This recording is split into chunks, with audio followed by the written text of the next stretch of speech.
Negara di dalam negara. Apa maksudnya? Simpelnya gini, ibarat lu punya grup WhatsApp tongkrongan, tapi ternyata di dalam grup itu ada grup circle-nya. Mereka punya aturan main sendiri, mereka ngomongin hal penting, tapi lu sebagai admin grup utama gak tahu apa-apa soal chat di grup WhatsApp itu. Nah, istilah ngeri ini yang baru-baru ini ditempel keras ke PT IMIP di Morowali, Sulawesi Tengah. Buat yang belum ngeh, IMIP ini bukan patih kaleng-kaleng. Ini raksasa penguasa industri nikel, stainless steel, sampai bahan baku buat baterai kendaraan listrik. Fasilitasnya itu lengkap banget, punya pelabuhan sendiri, pembangkit listrik sendiri, sampai bandara sendiri teman-teman. Secara duit ngeri bos. Data dari tahun 2015 sampai dengan tahun 2024 aja, total investasi yang masuk ke sana udah tembus 34,3 miliar dolar Amerika. Dan kalau dirupiahin,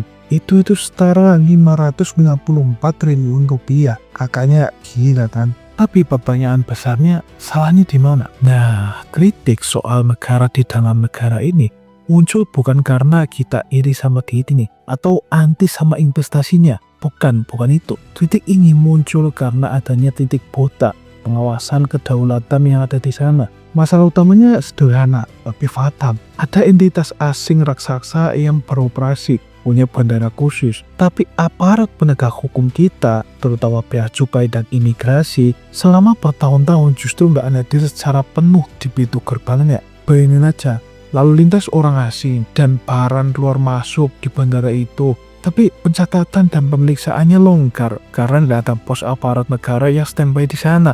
Dan ini jelas nyiptain celah hukum. Mulai dari potensi pelanggaran imigrasi, ketenaga kerjaan, sampai keamanan data strategis. Nah, siapa yang harus disalahin dalam kasus ini? Apakah perusahaannya emang terlalu powerful? Atau negara kita yang emang terlalu ngasih karpet merah kegedean buat mereka? Dan satu hal yang perlu kita ingat, ini bukan soal antek asinan. Ini murni soal harga diri kedaulatan rumah kita sendiri. Mari kita bahas. Oke, sebelum kita main salah-salahan, kita bedah dulu makhluk apa sih itu PT IMIP ini. Biar analisis kita itu berdasar, bukan cuma katanya-katanya. Secara sejarah, IMIP atau Indonesia Morowali Industrial Park ini bukan proyek yang tiba-tiba muncul kemarin sore. Ini adalah hasil kerjasama besar-besaran. Istilah kerennya ya joint venture lah. Yang prosesnya itu panjang banget. Dan deal awalnya itu diteken di Jakarta tanggal 3 Oktober 2013 dan disaksikan langsung sama Pak Presiden SBY pada kala itu dan juga Presiden Cina Pak Xi Jinping ya. Terus setelah itu diresmikan sama Pak Jokowi di tahun 2015 dan secara politik ini emang proyek prioritas dua negara. Terus pertanyaannya siapa yang punya? Ya gabungan. Pertama ada Tsingshan Steel Group dari Tiongkok. Ini raksasa dunia bos.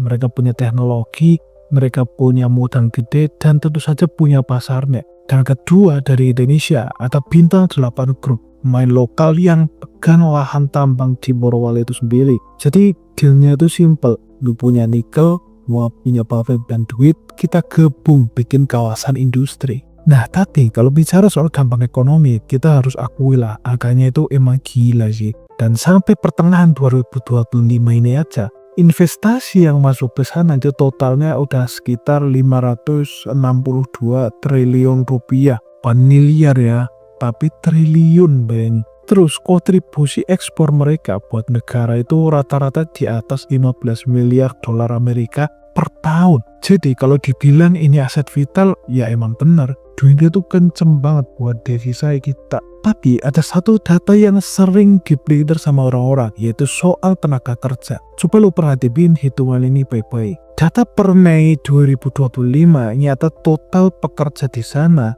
itu ada sekitar 85.423 orang. Terus komposisinya di mana? Apakah isinya orang Tiongkok semua?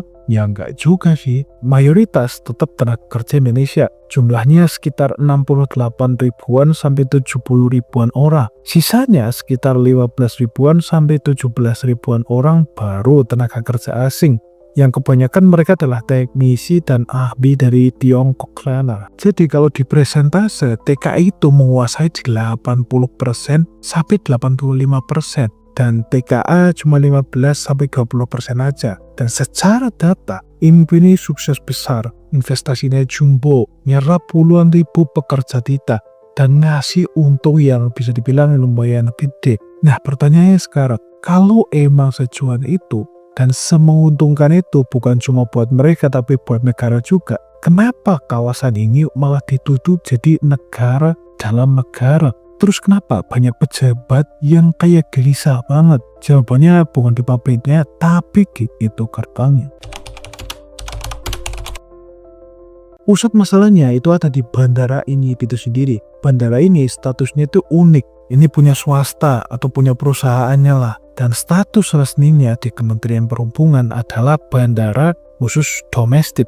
Ingat, kata kuncinya domestik. Artinya secara aturan pesawat dari luar negeri itu nggak boleh langsung mendarat di sana. Prosedurnya kalau ada bos-bos atau barang dari Tiongkok mau ke Morowali, mereka harus mendarat dulu di Bandara Internasional kayak Soekarno-Hatta di Jakarta atau Hasanuddin di Makassar. Di sana mereka harus minta cap paspor dulu di imigrasi. Barangnya juga harus dicek-cek dulu sama bea cukai, baru setelah itu mereka lanjut terbang lokal ke bandara itu. Di atas kertas aturannya rapi, tapi kenyataannya di lapangan, nah disitulah letak keributan negara di dalam negara itu muncul. Bandara IAG ini sibuk banget. Tiap bulan itu ada sekitar 44 kali pesawat luar masuk. Dalam setahun penumpangnya itu bisa nyampe 51.000 orang lebih.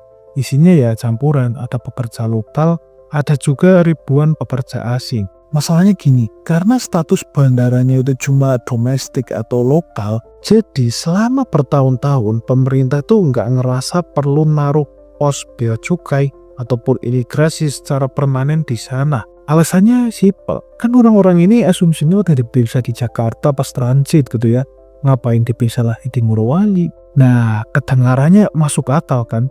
Tapi ini logika yang berbahaya kalau kita ngomongin keamanan negara. Bayangin, ini kawasan industri asing. Ada ribuan orang asing dan barang kargo yang keluar masuk di sana. Kalau nggak ada petugas negara seperti imigrasi ataupun bea cukai yang standby di lokasi itu, siapa yang ngecek secara real untuk tem barang-barang itu ataupun orang-orang di sana? Jadi ketidakadaan aparat di lokasi ini itu bikin blind spot atau titik buta. Kita cuma ngandelin kepercayaan bahwa pemeriksaan di Jakarta itu udah cukup. Padahal yang namanya pengawasan kedaulatan itu harusnya ada di pintu gerbang terakhir, yaitu di lokasi industri itu sendiri. Dan hal inilah yang bikin DPR, Menteri Pertahanan, sampai Dirjen Bea Cukai itu khawatir. Mereka melihat ini jadi kayak wilayah eksklusif yang nggak tersentuh pengawasan langsung oleh negara. Dan orang bisa keluar masuk, barang bisa keluar masuk, tapi negara nggak punya data pastinya.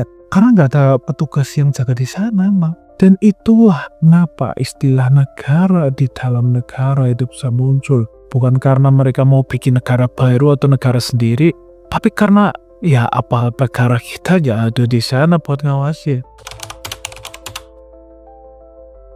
Isu ini akhirnya meledak. Puncaknya pas Menteri Pertahanan Pak Syafri Samsudin mengeluarkan statement yang tajam banget. Dia bilang, Republik ini tidak boleh ada republik di dalam republik. Ini bukan cuma sindiran, ini justru teguran keras dari sektor pertahanan. Artinya, nggak boleh ada satu jengkal pun tanah di Indonesia yang beroperasi tanpa pengawasan oleh negara. Berapa besar pun duit investasinya. Dan untungnya setelah belakangan ini viral gitu ya, pemerintah itu kelihatan gercep banget. Bahkan Menteri Keuangan langsung turun tangan. Keputusannya itu saklek. Wajib ada petugas bea cukai dan imigrasi permanen di Bandara IMIP. Nggak peduli status di bandara apa. Pokoknya harus ada aparat negara di situ aja nih. Tujuannya buat nutup celah pengawasan tadi. Jadi setiap orang ataupun barang yang turun di Morowali itu benar-benar diawasi negara. Bukan cuma diawasi oleh satpam perusahaannya aja. Terus pihak PT IMIP diam aja gitu? Ya jelas enggak dong. Manajemen PT IMIP ngebantah keras kalau mereka dibilang negara di dalam negara. pembelaan mereka juga masuk akal sih secara aturan, dan kata mereka, kami ini cuma ikut regulasi penanggup karena status bandara kami ya domestik.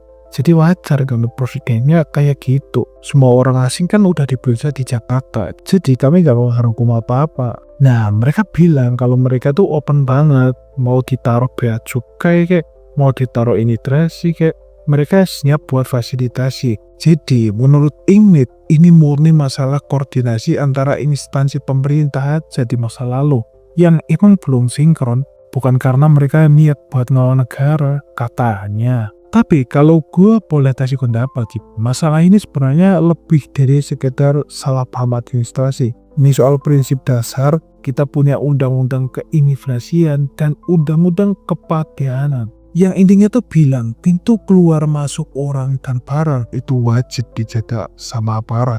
Dan dengan membiarkan bandara ini gitu kosong tanpa petugas selama bertahun-tahun, negara itu sempat lengah, dan kelengahan itulah yang sekarang lagi diperbaiki. Jadi intinya, penempatan petugas bea cukai dan imigrasi sekarang itu bukan buat ngerjain investor, tapi buat mastiin aturan mainnya itu fair. Investasi jalan terus, tapi kedaulatan dan kerugian negara itu tetap nomor satu. Sesimpel itu sebenarnya. Dan menurut pandangan gua, tidak adanya bea cukai dan aparat di bandara tersebut adalah kekeliruan serius yang memang harus dikoreksi. Dan masalah ini tidak bisa dianggap sepele karena ini nyangkut kedaulatan dan keamanan juga. Namun cara terbaik untuk menetralisir isu negara di dalam negara ini adalah dengan melihat tindakan kontrol pemerintah saat ini sebagai solusi yang positif. Negara telah menunjukkan bahwa kehadiran penuh aparat adalah harga mati. Dengan adanya penegasan hukum ini, investasi asing menjadi lebih sehat